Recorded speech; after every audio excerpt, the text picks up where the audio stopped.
అందరూ పాటించవలసిన సోమవార నియమాలు. సోమవారం నాడు ఖచ్చితంగా శివారాధన చేయాలి. శివుని యొక్క పంచాక్షరి నామాన్ని వీలైనన్ని సార్లు స్మరిస్తూ ఉండాలి. సోమవారం నాడు శివాలయానికి వెళ్ళి శివుని దర్శించుకునే ముందుగా నందిని దర్శించుకోవాలి. ఇది సాక్షాత్తు ఆ పరమేశ్వరుడే శివునికి ఇచ్చిన మహావరము. నంది దర్శనం చేసిన తర్వాత మాత్రమే శివ దర్శనం చేయాలి. అప్పుడే మనకు సత్ఫలితాలు లభిస్తాయి.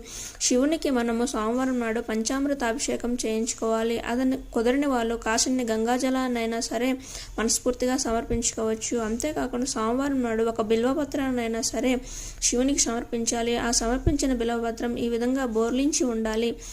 ఒకసారి సమర్పించిన బిల్వపత్రాన్ని నీటితో కడిగి మరలా సమర్పించవచ్చు. ఒక దేవునికి సమర్పించిన బిల్వపత్రము మరలా వేరొక దేవునికి సమర్పించకూడదు. సోమవారం నాడు మనం ఖచ్చితంగా విభూది ధారణ అనేది చేసుకోవాలి. మనకు కలిగినంతలో పేదలకు కాస్తైనా దానం చేయాలి. ఓం నమః శివాయ.